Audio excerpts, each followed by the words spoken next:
Welcome. Thank you for watching this teaching video from Oak Tree Community Church in South Bend, Indiana. Please check out our other videos and don't forget to like and subscribe. Our mission is to help people come to know Jesus better and love Him more every day.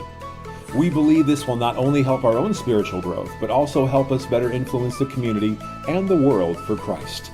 For more information about Oak Tree, please visit us at oaktreechurch.com.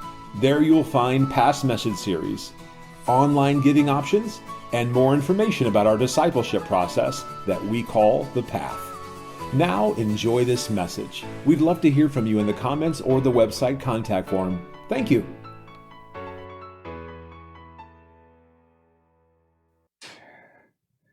We are cruising our way along through the book of the Revelation, and we're almost done. Woo.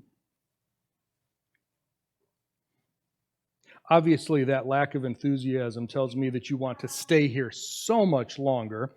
You're not excited that we're almost done, I'm sure. That little yay was not enough to dissuade me from spending extra time. That's all I'm saying here. All right, let me grab my thing here.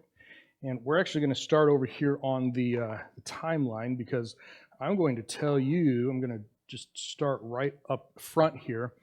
We are in chapters 17 and 18 today. 18 is actually really easy to understand if you have 17. So it's actually pretty self-explanatory once you understand what's going on in 17. So I'm just going to go ahead and put these up on the timeline right now, and then as we walk through, you'll see. So chapter 17, if we want to just be very, very simple, chapter 17 is the end of the first half of our 70th week. So we're going to put chapter 17 here. I had gone back. I should note something here. If you've been taking notes and drawing on your timeline and everything, you may have chapter 10 down here. And the reason for that is because until a couple of weeks ago, I had chapter 10 down here. I'm not sure why, because everything that I said about chapter 10, I'm pretty sure was here. And for some reason, when I wrote it down, I just messed up and I put it down here. So if you have chapter 10 down here, I don't know what you're thinking. It's way over here. Yours does not match mine, is what I'm saying. No, so I've moved chapter 10. So chapter 10, remember, John has that scroll and he's supposed to eat it and then prophesy again. Well, the prophecy that's coming out is what we see in especially chapters 11, 12, and 13 about the beast man, and he's going to set himself up as God and all that stuff in the second half. So we're putting chapter 10 here at the end of the first half. Let me grab a different, do I have, sorry, yeah, green doesn't, I was going to do green doesn't show up really well. I've got these two little hash marks in blue. I'm just going to color these a little bit larger here. The majority of our time in the book of the Revelation has been between these two purple hash marks. It's the 7 years that was told to Daniel in Daniel chapter 9 that we've been calling the 70th week of Daniel. Most people call it the tribulation. The problem is that we don't find the word tribulation in the Bible really that talks about that entire time. So just to be a little bit more precise, the second half is called a tribulation or a great tribulation. So some people say, well, if this is the great tribulation, then the whole thing is just a tribulation. That's fine, whatever. But we've been calling it the 70th week of Daniel. It's 7 years long. There are several things that are going to happen in the midpoint that we've seen here in chapters 12 and 13 that I've got written in red here. And so it really does divide nicely into about 3.5 and 3.5 years. And so we have not seen really so much detail about the first 3.5 years. We know that in chapter 6 there's going to be some peacetime. There's probably going to be some wartime as well, but we're not given a ton of detail. We know from chapter 7 that there are going to be people who come to faith in Jesus, not just during the destruction of the second half, but even during the relatively peaceful part during the first half. And so this is going to be a very religious time, this first half. And we're going to see this in chapter 17. There's going to be a lot of religion during the first half of our 70th week.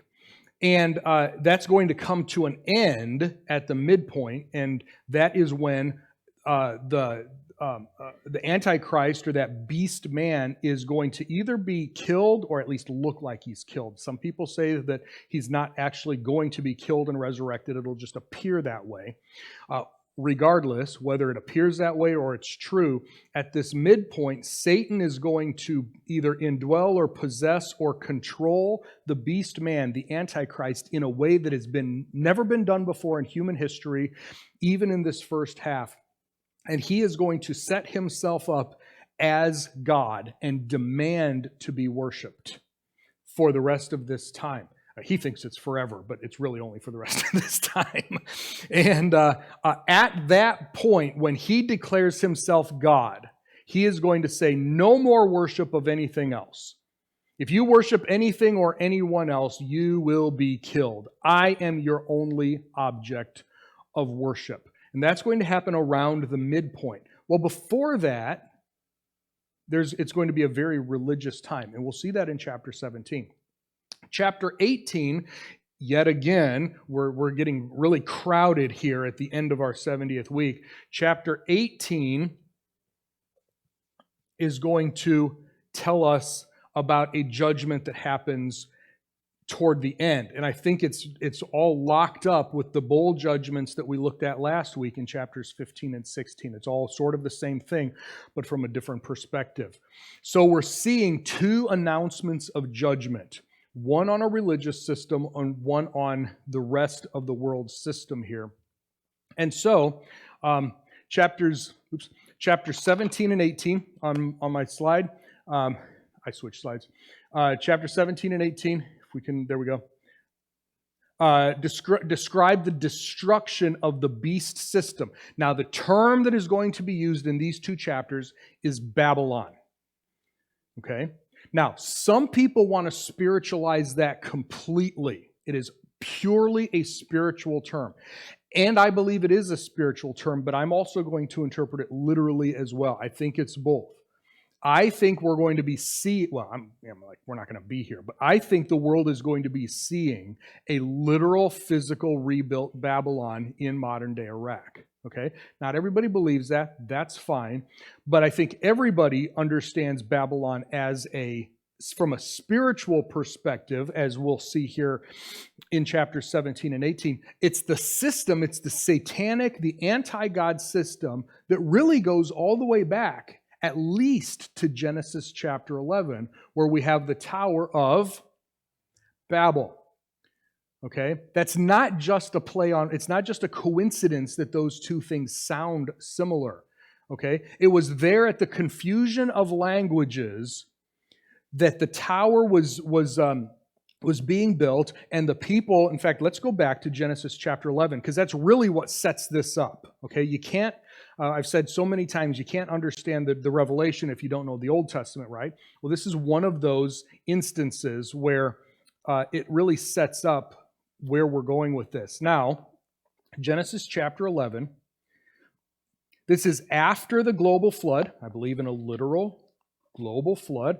God destroyed everything except for 8 people and some animals, and all of us that we see, everything that we see today comes from that. This was possibly upwards to a few hundred years after the global flood. Okay, possibly 4 or 5 generations, maybe as soon as this happened. Genesis chapter 11, the whole earth had a common language and a common vocabulary.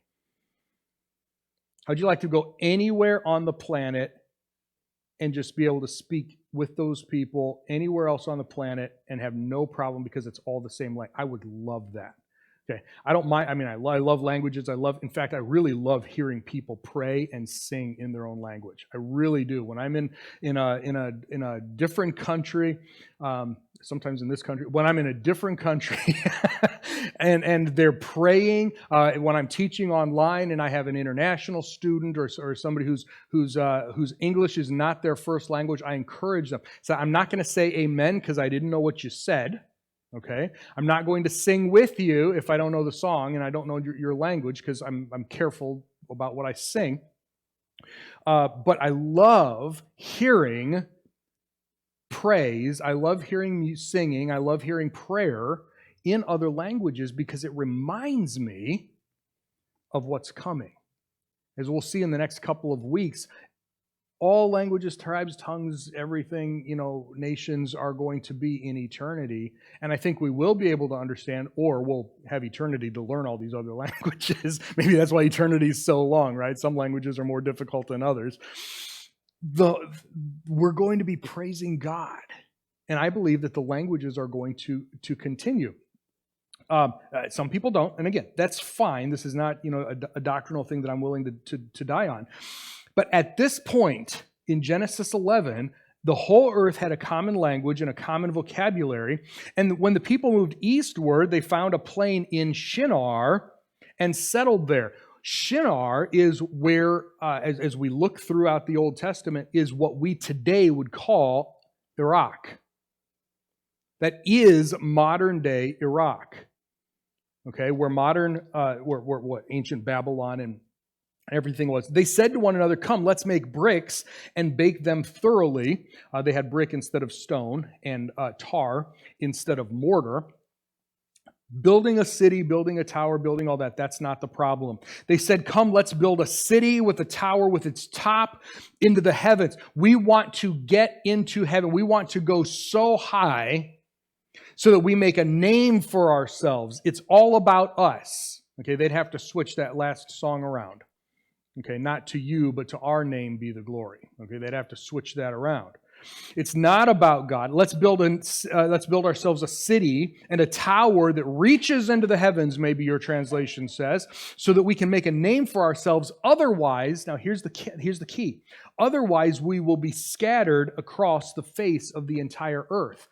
The reason that's a problem is because God had told Noah and his descendants, his sons and daughters-in-law, be fruitful, multiply, and spread across the face of the earth. And here we are, possibly just a few generations later, possibly great-grandchildren, saying, we don't want to scatter. Let's build a big enough city, a big enough tower, that it's all about us. Everybody will know who we are from our descendants down, and we don't want to scatter. It was direct rebellion against what God said. 100% flat out, God said, do this, and they said, no. We will not. In fact, we're going to build a city and plant ourselves right here that's going to be so strong and so big that we won't have to do what you tell us to do. That's the rebellion. That's why God said, I'm going to change your languages. I'm going to force you to scatter all across the world.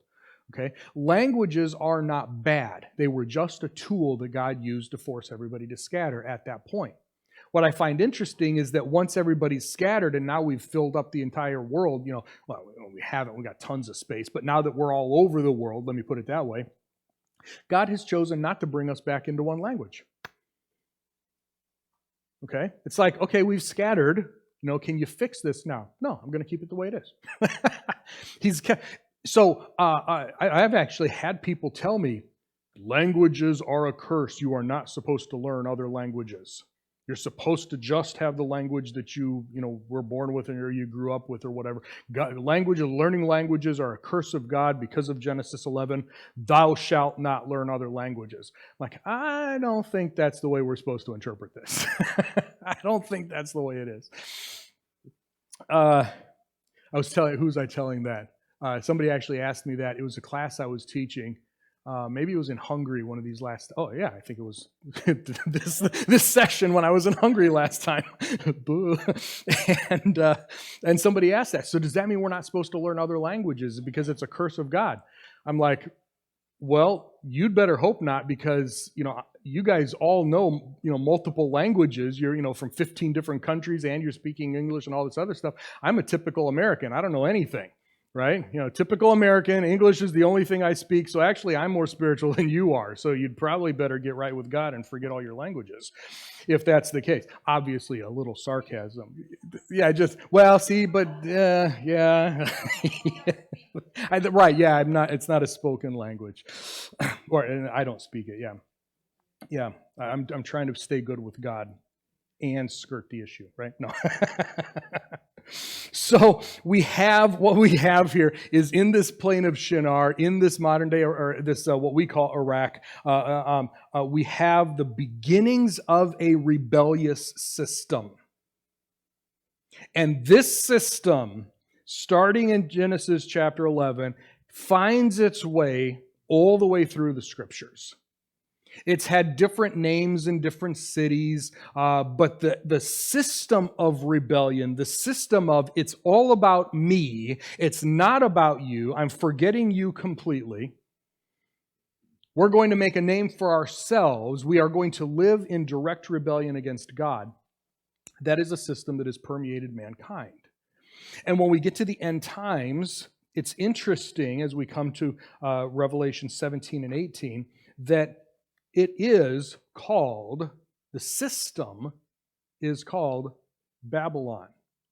And I think it's not a coincidence that we find this in, I think we're going to find a literal Babylon here as well. And so we're going to look at the destruction of this system. Finally, this system that has been in rebellion against God for thousands and thousands of years, we're finally going to have God's destruction, God's judgment, God's punishment on this system. And we're going to see it in two perspectives and indeed in two halves. In chapter 17, we'll see the destruction of the religious side, and then we'll see in chapter 18 the destruction of basically the rest. I have up here the global economy, the economic side. It's also the political side. It's basically everything else. So there are two sides to this. But like I said, chapter 18 is really easy to understand once we slog through 17. And 17 can be a slog through. I understand that it can be. So let's do that. There's 18 verses in chapter 17. I just want to read through it, because if we stop and try to break it apart, then I'm going to end up repeating myself more than I already do, right? And I know I do that, right? So because I'm going to, we're going to read the first part, and I'm going to say, well, what this really means is, and then it's going to be interpreted for us in the text. So let's just read the whole thing, and then we can come back, and it's going to make a lot of sense. So, Revelation chapter 17. Then one of the seven angels who had the seven bowls came and spoke to me. The seven bowls coming right out of chapter 16, right? In John's vision, he just saw seven destructions poured out all over the earth, and it was the final destructions at the end of the 70th week. So then one of the seven angels who had the seven, come, he said, and I will show you the condemnation and punishment of the great prostitute who sits on many waters. I hope it's interpreted for us, because it's already getting weird, right? By the way, this is a really neat parallel, and I'll probably say it again when we get to chapter 21.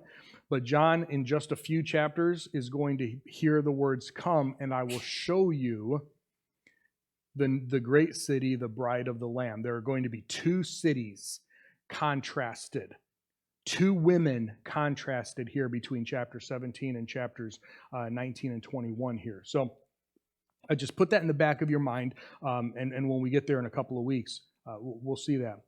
The great prostitute who sits on many waters, with whom the kings of the earth committed sexual morality, and the earth's inhabitants got drunk with the wine of her immorality. So he carried me away in the spirit to a wilderness, and there I saw a woman sitting on a scarlet beast that was full of blasphemous names and had 7 heads and 10 horns. Does this sound familiar to anyone? We've seen this beast before, haven't we? We've seen this in chapters 12 and 13. This is the same beast system that capital B beast system headed up by the beast man, the Antichrist. Okay? So I think the only thing that, and now it just slipped my mind really quickly, I think the only thing that it doesn't say back in chapter 13 was that it was scarlet. I mean, that's the one new piece of information in this part of the vision. We've got the 10 horns, we've got the 7 heads, we've got the blasphemous names, we've got all the same thing as in chapter 13. Now, the woman was dressed in purple, sign of royalty, scarlet clothing, adorned with gold and precious stones and pearls. By the way, fun fact, that doesn't have anything to do with the interpretation of the passage. I just love this whenever I come to the Greek word for pearl. Does anybody know the Greek word for pearl? Why is this not in your ready, this is like trivia that you should have like in flashcards or something. The Greek word for pearl is margarita. How do you not know that, right? Yeah, it's true. It's true. Where am I? And pearls. Yeah, I'm with the margaritas. I don't know where everybody else is. That's what. She held in her hand a golden cup, not a margarita. She held in her hand a golden cup filled with detestable things and unclean things from her sexual morality. On her forehead was written a name, a mystery. Babylon the Great, the mother of prostitutes and of the detestable things of the earth. Now notice, well, let's keep reading because I said I was going to keep reading. I forgot that part. I saw that the woman was drunk with the blood of the saints and the blood of those who testified to Jesus. And I was greatly astounded when I saw her. The angel said to me, "Why are you astounded?" I mean, of all the stuff that you've seen now, that you've written down, how are you still amazed at what's going on, right? I'll interpret for you the mystery of the woman and of the beast with the 7 heads and the 10 horns that carries her. The beast you saw was and is not, but is about to come up from the abyss and then go to destruction. The inhabitants of the earth, all those whose names have not been written in the book of life since the foundation of the world, will be astounded, same word, astounded, amazed when they see that the beast was and is not, but is to come. I love verse 9 because isn't this the truth? This requires a mind that has wisdom. He's like, I admit it, I get this, I'm telling you stuff. This requires a mind that has wisdom. The 7 heads are 7 mountains the woman sits on. There are also 7 kings.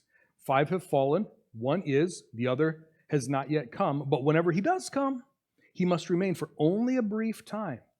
The beast that was and is not is himself an 8th king and yet is one of the 7 and is going to destruction. Is everybody clear so far? This is why it requires wisdom, right?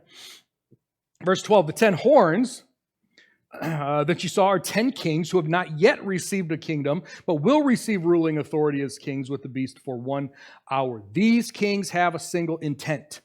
They will give their power and authority to the beast. They will make war with the Lamb, but the Lamb will conquer them because he is Lord of lords and King of kings. And those accompanying the Lamb are the called, chosen, and faithful. Then the angel said to me, the waters you saw, where the prostitute is seated, are peoples, multitudes, nations, languages. The 10 horns that you saw, and the beast, these will hate the prostitute, make her desolate and naked. They will consume her flesh and burn her up with fire. For God has put it into their minds to carry out his purpose by making a decision to give their royal power to the beast until the words of God are fulfilled. As for the woman you saw, she is the great city that has sovereignty over the kings of the earth. And you're like, I hope chapter 18 is more self-explanatory than that, right? This is what I'm saying. If we understand this, if we can work through this and make sense of this, 18 is actually pretty easy because of the Babylon, once we figure out what's going on here with this woman and the Babylon and everything, and the beast system, chapter 18 just fits alongside with it. Okay, so let's go back to the top. And since he interpreted it for us in the second half of the chapter, that's how I wanted to get through that. All right. Chapter 17, we're focusing on the beast religion. We have a woman, we have a prostitute here. If you go back to chapter 14, verse 8, where's my cursor? 14:8. A second angel followed the first. Remember, there were three angels that God sent out to one had the everlasting gospel, and this is the second one. Second angel followed the first, declaring, "Fallen, fallen is Babylon, the great city. She made all the nations drink of the wine of her immoral passion." So we have this prostitute, we have this woman who we've already heard in chapter 14 is causing the nations to drink of her immorality. So there is nothing new in chapter 17 when it comes to this point. We're told that she has seduced many people into immorality. Now, here's what's interesting. If all we had was the book of the Revelation, and we just jumped in right here in chapter 17, and we read, I'll show you the condemnation of the punishment of the great prostitute who sits on many waters, with whom kings of the earth committed sexual immorality, what would you think is going on here? Prostitution and sexual immorality, right? Okay, you're going to think a literal woman, you're going to think the kings of the earth, and sexual immorality. This is why we have to have the whole Bible, especially the Old Testament, because throughout the Old Testament, sexual immorality and adultery are linked, especially when it's on a national level. Okay, we're talking about all the peoples of the world. We're talking about kings. We're talking about nations. We're not just talking about one-on-one here. Throughout the Old Testament, God uses the illustration or the concept of adultery and sexual immorality to describe what happens on a religious level. You can read through the prophets, and constantly God is telling Israel, you are committing adultery by chasing these other gods. You are committing adultery by chasing these other religions. You are mine. We are in a relationship where basically, if you're chasing this other God over here, you're cheating on me. And he uses that as an illustration all the way through the Old Testament. And we find the same thing here that there's no doubt we saw in chapter 16 that immorality and sexual immorality and adultery and murders and all of this stuff is going to be rampant during this time. I'm not denying that. What I'm saying is at this level, based on what we're seeing here in chapter 17, this isn't just a person and a person. This is much, much bigger. This is an entire system that is leading entire nations away from God. Okay? This is not just a physical immorality. This is a spiritual immorality, and this is why I put up there, seduced this woman, this spiritual prostitute has seduced many people, and it's true throughout time, but especially in this time, this first half of the 70th week, many people into spiritual adultery. Notice that this is not just one false religion. Go all the way down to verse 5, okay? On her forehead was written a name, a mystery. Now, some people, maybe your translation, if you're looking at your Bible there, maybe your Bible says, on her forehead was written a name, mystery, Babylon. Okay? Some people put mystery and Babylon together as if mystery is an adjective modifying Babylon, and Babylon is the main noun. I don't think that's what's going on here. I think the Net Translation has it right, and other translations where mystery is also a noun. On the forehead is the name. The name is a mystery. It's something that we have not fully understood throughout time, but now is being revealed. Okay? And what we see is that the church early on in the epistles is a mystery, and that is the church of God. And now we have this other mystery, this other thing that is being revealed, and it is the counterfeit church. It's the counterfeit religion. It is the apostate religion. And again, it dates back at least to Genesis chapter 11. And the mystery, or the name, the mystery, what we have not fully understood, or what John has not fully understood until this point, is Babylon the Great is the mother of prostitutes and the detestable things of the earth. So it's not just one religion. It's not just one, okay, everybody has to believe this. This is the system that has spawned all of the false religions of the world. That attitude of rebellion against God has spawned, has produced all of the other religions, all of the apostate, rebellious religions against God have come from this one point, this head, okay, that has created everything else. All right? Just like Jesus is the head of the true church, this idea, this concept, this rebellious nature is the head that has created all of the other false religions in the world. Many which are still in existence. Some have raised and died and everything throughout the years. But going all the way back to, we will make a name for ourselves. We will be the ones that reach to heaven. Okay? Very interesting that in Isaiah chapter 14, if you think, some people believe that this has to do with Satan, where he says, I will set my throne on the Most High. I will be like the Most High. I will set my throne in the clouds. I will be like the Most High. Satan has always wanted to be in complete rule of everything. He knows he can't be God. There's nothing in there that says, I will be God. He says, I will be like the Most High. Okay, he's always wanted to have everything. And all the way back in Genesis chapter 11, the seed concept has spawned every false religion that's ever happened throughout human history. So when we get to the 70th week, and don't forget, the true church has been raptured. What is left on the planet? Just false religion. Until people start coming to faith in Jesus again, until the 144,000 from chapter 7, until the other people that believe, all we have is finally a world that has been ridded of this true faith in God.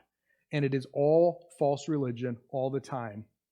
And it is headed up by this thing that has been a mystery, Babylon the Great. She is the mother of all these things. So in this time, it seems like this world is going to be run basically in a religious format. It's going to be run. All of the earth dwellers, notice that it's all of the earth dwellers are going to be, verse 2, the earth's inhabitants have gotten drunk with the wine of her immorality. It's not just the rulers, it's not just the kings, it's all the inhabitants of the earth. Everybody has bought into this. Okay? And as people come to faith in Christ, notice, verse 6, the woman was drunk with the blood of the saints and the blood of those who testified to Jesus. I think this goes all the way back. I think that this system has been killing true believers all the way through. And as people come to faith during the 70th week, they're going to be on Satan's target. They're going to be targeted, and they're going to be on his list. We know from chapter 12 that Satan is going to make war against the saints, make war against the Jews, make war against those who believe in Jesus during this time. And verse 6 says that she was drunk with this. This is just such a almost that the rebellious system lives for this. Satan's system lives for this.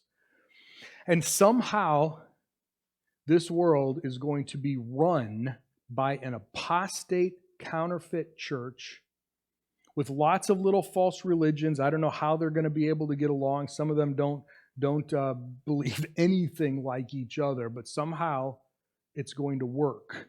At least it's going to seem like it works. During the first half of the 70th week, the beast system is going to be more religious than political. Verse 15 tells us that the waters are the people, right? The waters are the people, multitudes, nations, languages. It's covering the whole earth. She is seated on or next to the entire earth in what John is seeing here. The 10 horns that you saw and the beast, these will hate the prostitute. At some point, and I think this is the midpoint. I think this is when the beast man, right, the Antichrist, is finally going to be able to throw off this world religion, this apostate church. They're going to hate her. Whatever she's been doing for the first half of the 70th week, he is feeling limited. He's feeling restricted. He's been growing in power. And by the time we get to the midpoint, he's going to be assassinated or looks like he's assassinated. He's going to be resurrected or looks like he's resurrected. And Satan will fill him in a way that has been unprecedented. And he will stand in, we're not sure exactly what's going to happen, but he will come to the temple in Jerusalem. And Daniel calls this the abomination that makes it desolate. Jesus called this the abomination of desolation. And he will do something in the temple. 2 Thessalonians says he will make himself God. You will worship me. So what does that do to an apostate church that is running everything? It's out of business. This apostate church, this woman, this prostitute who's being drunk on the blood of the saints, who's got the entire world. She's living in luxury. Look at the colors. Look at the gold. Look at the pearls, the margaritas. Look at the purple. Look at all of that stuff, right? She's living in luxury. She's got everything. This apostate church. And the beast man and his confederation will finally strip her naked of all of her riches, of all of her wealth, of all of her beautiful clothes and everything. And again, we see this in the vision. And she will be desolate. She'll have no more control. She'll not have any influence over the rest of the world, because now at the midpoint, he's going to say, you worship me. I don't care what you've believed before, you worship me. If you don't worship me, you die. It's just that simple.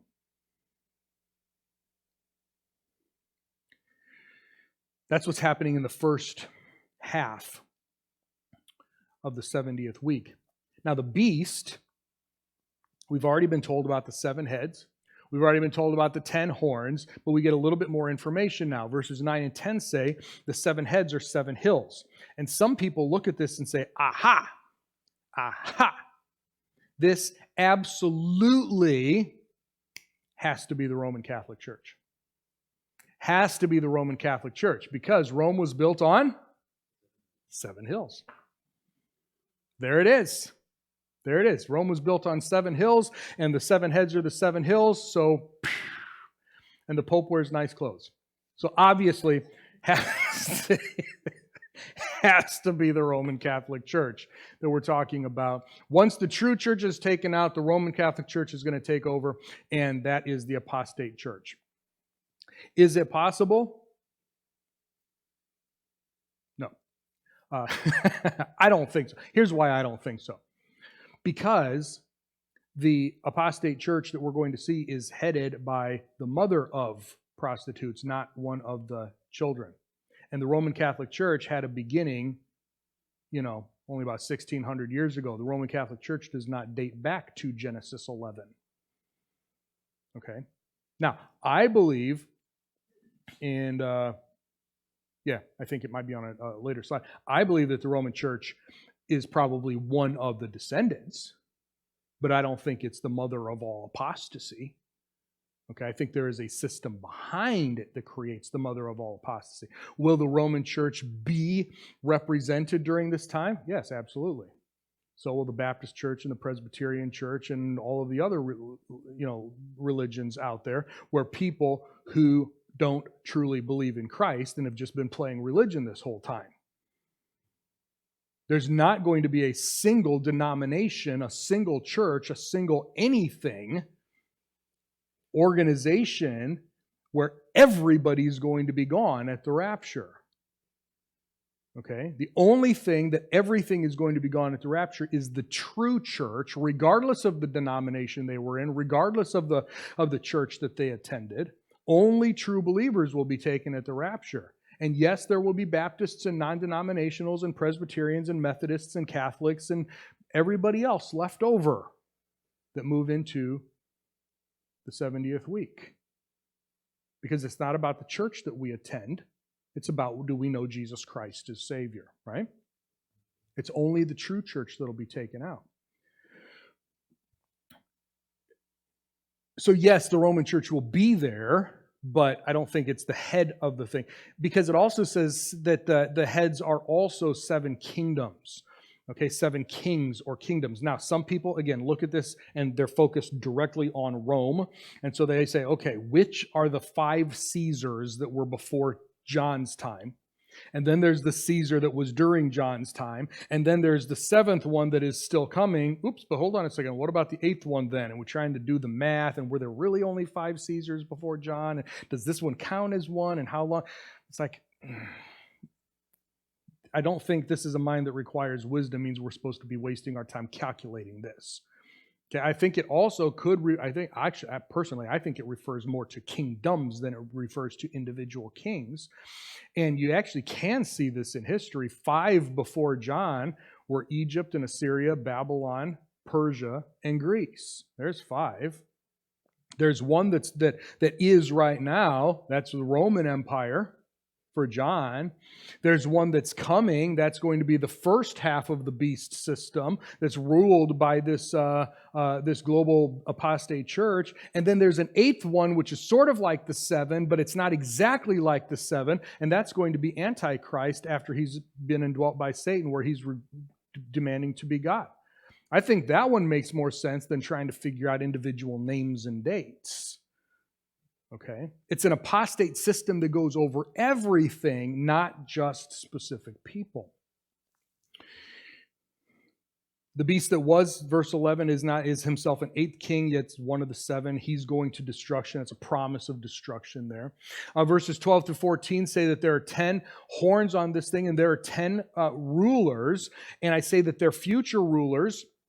And the reason that they're future rulers is because they are, in verse 14, they're going to make war with the Lamb, but the Lamb will conquer them because he's King of Kings and Lord of Lords. Well, that title, those titles, Lord of Lords, King of Kings, whichever way you want to put it, is going to show up again in chapter 19 at his second coming. They can't be in existence in the past, in John's day, if they're still in existence when Jesus comes and they try to attack him and he defeats them. These have to be future. So at some point in the future, Antichrist is going to have this coalition of rulers that they are actually going to give their authority over to him with one intent: rule the world, defeat the coming Christ. This whole thing is permeated with rebellion, isn't it? This whole chapter is permeated with rebellion, start to finish. To the point where they're going to be like, we're behind you all the way. Just get rid of Jesus. If he shows up, can't guarantee he's going to show up, but if he shows up, we're behind you all the way. If you would just get rid of him so that we can rule. We can rule with you. Okay? This one world religion, I've already said this will probably be eventually overthrown by the Antichrist, and probably at the midpoint when he declares himself to be God. That's chapter 17. Once we get that, then chapter 18 is actually pretty quick. And you can read it. We're not going to read every word in chapter 18. It's a lot of woes. It's a lot of people crying, mourning. And what's really interesting is this. First of all, there's no reason to think of this Babylon in chapter 18 as anything different from the Babylon in 17.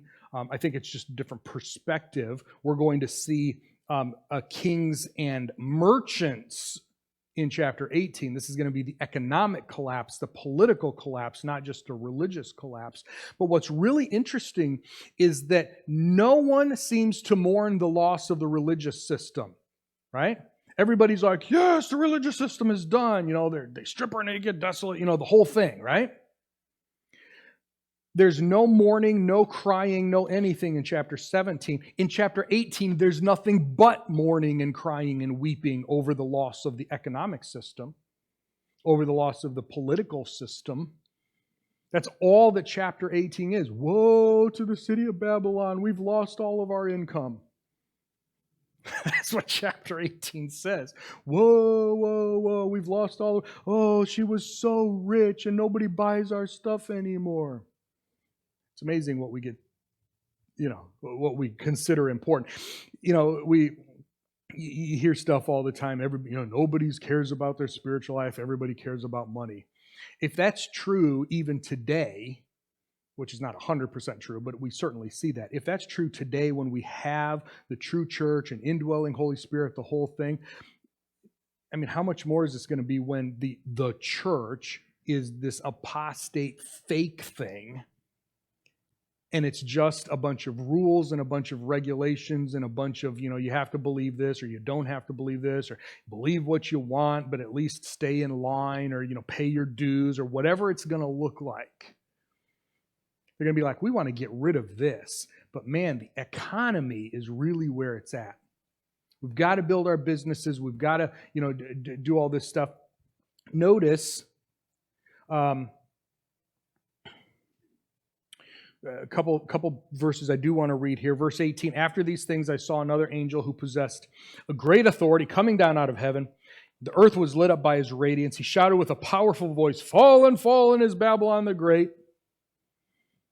She has become a lair for demons, a haunt for every unclean spirit, a haunt for every unclean bird, a haunt for every unclean and detested beast. For all the nations have fallen from the wine of her immoral passion. The kings of the earth have committed sexual immorality with her." We already saw that in chapter 17. Here's the new piece. "And the merchants of the earth have gotten rich from the power of her sensual behavior." It's the same thing, but now we're adding the economic piece to it. Look at verses 4 and 5. I was going to say I love the. I don't really, but I heard of another voice coming from heaven saying, "Come out of her, my people." This is interesting. God is giving His people the opportunity to come out, so that they're going to be believers who apparently are still caught up in the economy, still caught up in the niceness. It's sort of like Laodicea, sort of like in the church today. It seems like there are going to be believers who don't quite want to leave the nice stuff behind. Like, how can that be with all the judgments and everything that are happening? How can you not believe that? I think it's just human nature. And we see this in Isaiah. We see this multiple times. In fact, if you were to read Jeremiah chapters 50, 51, and 52, the end of Jeremiah, you would see this exact same thing, this promise of destruction on Babylon, which in their case, it's the literal physical Babylon, but it's the coming destruction that we're seeing on both the literal and the spiritual Babylon in the future here. And the call is, come out. Don't get stuck there. Don't get stuck there. And they didn't. So that you won't take part in her sins, so that you won't receive her plagues. Because, look at verse 15. What did the people at the Tower of Babel say? We want to build our tower and our city up to the heavens. What did they actually build up to the heavens in Revelation 18:5? What did they actually build up? Revelation 18:5. Because her sins have piled up to the heavens. Isn't that an interesting connection back to Genesis 11? They want their name to be known throughout the heavens. And what's known throughout the heavens? Their sins are known throughout the heavens. And they've been known in the heavens, and they've been known by God for thousands of years. And finally, in Revelation 18, they're getting punished, paid back, it actually says, for their deeds. And what are some of their deeds? What are some of the things that they have done? The merchants of the earth, this is verse 11, will weep and mourn for her because no one buys their cargo any longer. And then it just gives a list. Cargo such as gold, silver, precious stones, margaritas, pearls. There it is. See, somebody's listening. Fine linen, purple cloth, silk, scarlet cloth. There's nothing wrong with this stuff, right? All sorts of things made of citron wood, all sorts of objects made of ivory, and things made of expensive wood, bronze, iron, marble, cinnamon, spice, incense, perfumed ointment, frankincense, wine, olive oil, costly flour, wheat, cattle and sheep, horses, four-wheeled carriages, and human trafficking. Slaves, and it literally the Greek says, and human souls. It's not just going to be stuff, but there's going to be slaves and human trafficking as a major part of this economic system. It's the same system that we have going on today. It's exactly the same system we have going on today.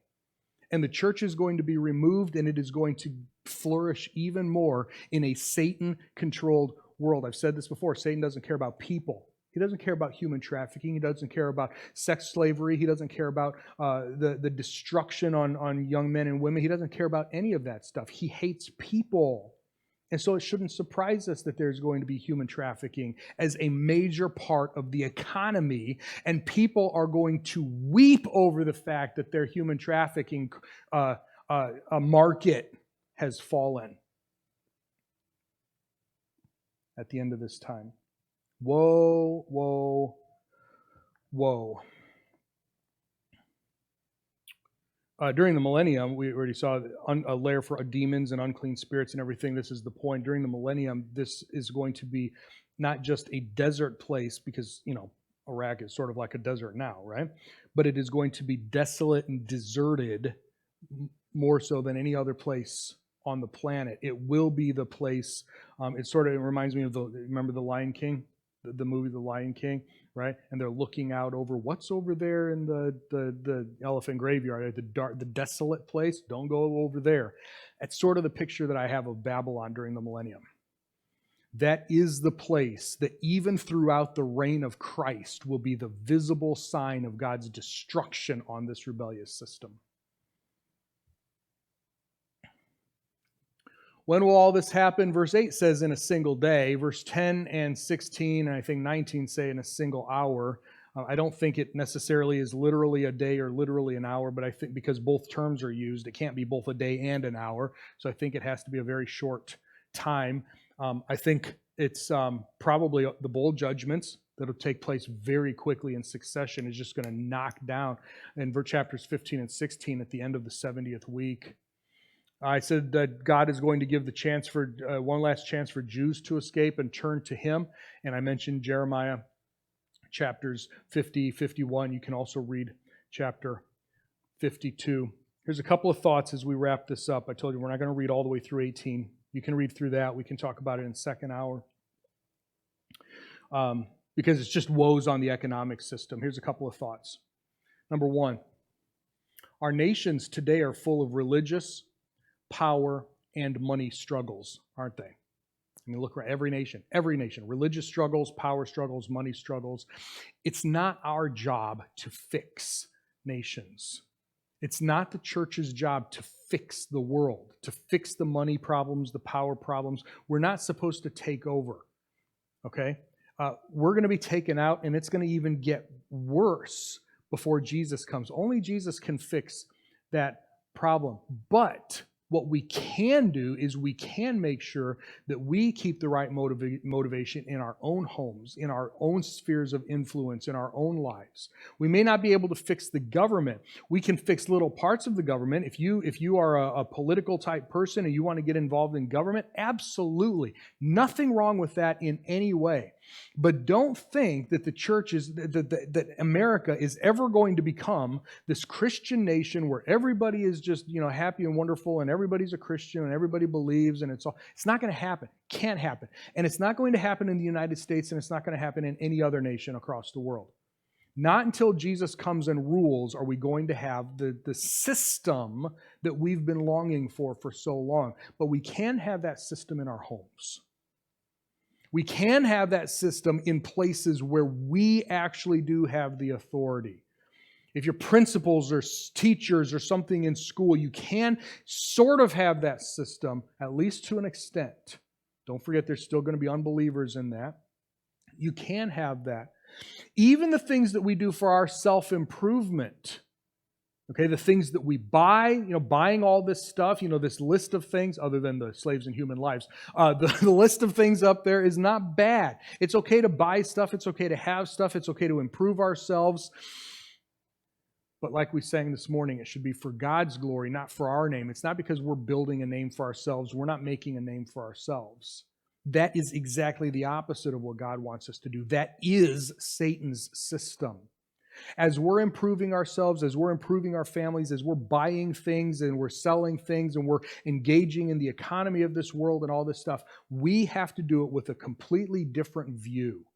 We have to do it with a different worldview. We have to do it with a perspective that says, yes, this is Satan's world, but I can use this as a tool for God's glory, even in this time. And we have that opportunity today. So what we can serve him better, no matter where we live, where we work, and where we minister. I want to leave us with a quote from J. Vernon McGee. And I think it's a good challenge for us. He asks a series of questions here. How do we see the luxury of this world? Do we see it as it really is? Can we use it without getting it into our hearts? That's a problem sometimes, isn't it? I've heard it said that we're supposed to use stuff and love people, and we usually love stuff and use people. Right? That's a problem. How would you feel if the luxuries in your life, which you have come to consider necessities, suddenly went up in smoke? Dr. McGee asked.